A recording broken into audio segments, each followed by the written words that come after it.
really tried or been... I seem to have taken much more interest in nature, Doctor, since you began your lectures.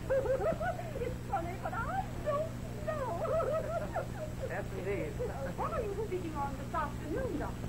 On the sex life of the polyp. Oh, no. I think you've already done this. You, Mrs. Pratt, I'll be right there.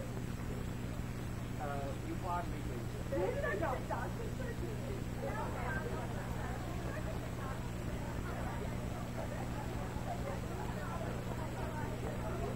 Ladies, Dr. Benchley.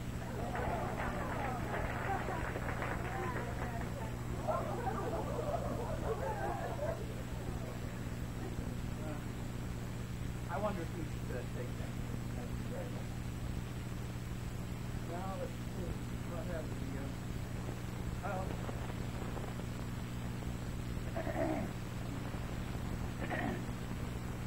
You remember in our last lecture, we took up the subject of emotional crises in sponge life.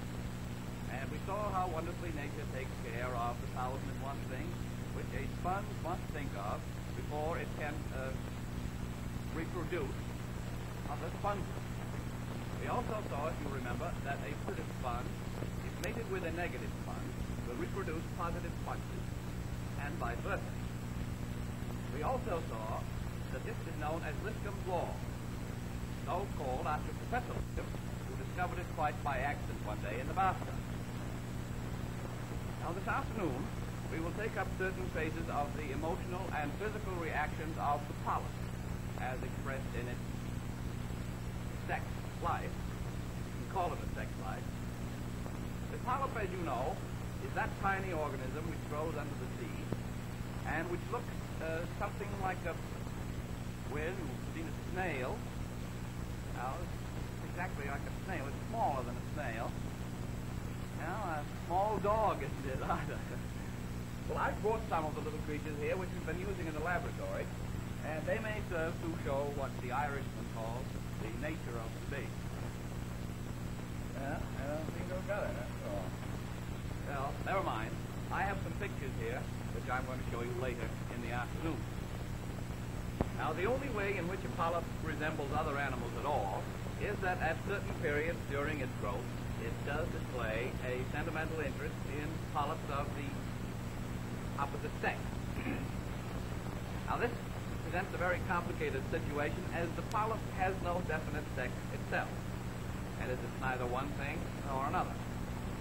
By that I mean, the same polyp may be either a boy or a girl, according to what or how it happens to feel like being.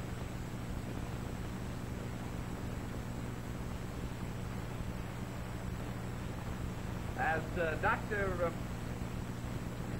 Dr. Axenholt says in his valuable book on Die Weltschmerz des Polypismus, miteinander kann der Schauenstufen nicht spielen, zusammengeordnet beim Selbstmachen nicht wieder rauchen anzustellen. And this, mark you, from a man who has given his whole life to a study of the subject. Now, this tendency to change sex at any moment, while it does save the polyp a great deal of time and expense, nevertheless makes difficult any definite analysis of its sex behavior. However, Dr. Rasmussen and I made some interesting experiments along this line, and it is the result of these experiments that I wish to bring before you this afternoon. I think I'll lower the screen now, Mrs. Pratt.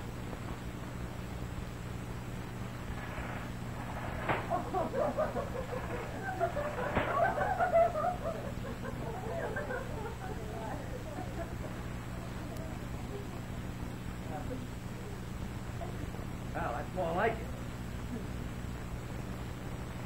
In order to study the polyp at close range, which is about the only way you can study a polyp, after all, we took one of the tiny creatures home with us to live. It was, at the time, a girl polyp, so we called her Mary, after Ethel Barrymore.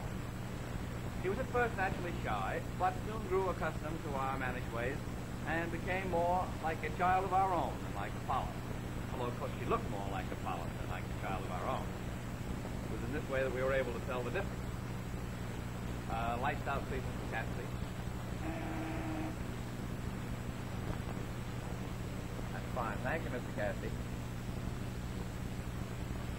Now, here is a picture of Mary, taken when she'd been with us only a few weeks. It really isn't very good of her, taken as it was when the light was poor, and magnified about 100 times, but it may serve to give you some idea of her personality and charm. What fun it was to watch her grow, and to feel that we were having a share, however small, in her development. Along about May, we decided that it was time to make our experiment. Now, having the female, it was naturally necessary for us to provide a male. And to this end, we went to Bermuda for a few weeks, Bermuda being a great hangout for polyps. Now, here we were fortunate enough to locate a colony of the little fellows who seemed to be in good physical condition. Here is a picture that we were able to get of a group of the little fellows out for a good time. Maybe show that the lazy rogues have their fun, as who does not. It was from this aggregation that we decided to select a husband for Mary. And after a careful examination under the microscope, we decided to choose the one which you will see the third from the left in this picture. Now he's the fourth. Now he's the fifth from the left. This little chap up here in the corner tried to get away, but the camera was too quick for him. Now, having the necessary male for our experiment, we placed the two polyps in an open space behind the Princess Hotel and proceeded to await development. Here is a picture taken just before the gong sounded.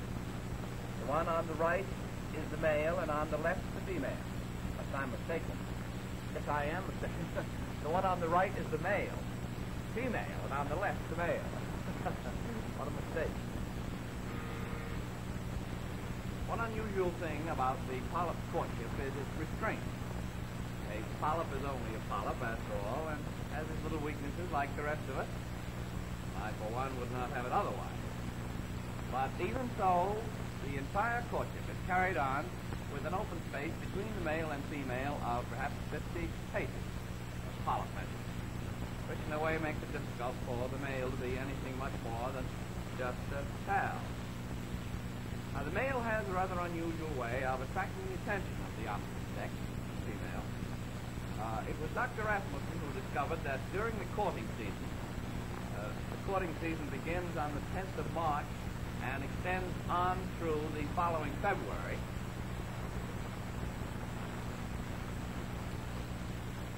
Leaving about 10 days for general overhauling and repairs.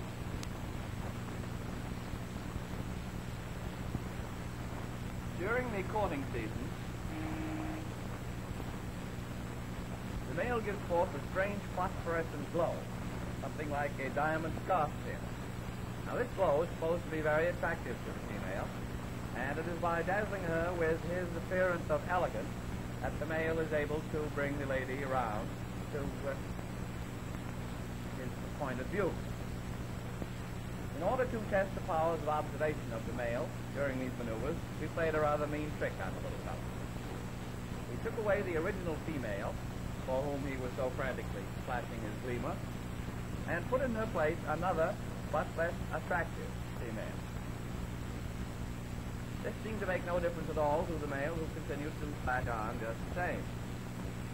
We then took away the second female and put in her place a small button, something the color of a polyp, following this with a crumb of corn bread. Now, so far as we were able to detect, this change in personnel made no difference at all to the male, who continued to exert himself, still under the impression that he was making a conquest, even with the crumb of corn bread. Now, this little ruse of ours, while it proved that the male polyp is not particularly clear as to just what it is he's after, rather put an end to our experiment as a whole. For the male, evidently disgusted at his inability to excite the button or the crumb of corn bread, suddenly gave up the whole thing as a bad job and turned into a female. Now, this left us practically where we were in the first place, with no male at all. So Dr. Rasmussen and I, after finding a good home in Bermuda, for what were now our two girl polyps, returned to America, still marveling at nature's wonderful accomplishments in the realm of sex, but rather inclined to complete our experiment with some animal which takes its sex life a little more seriously.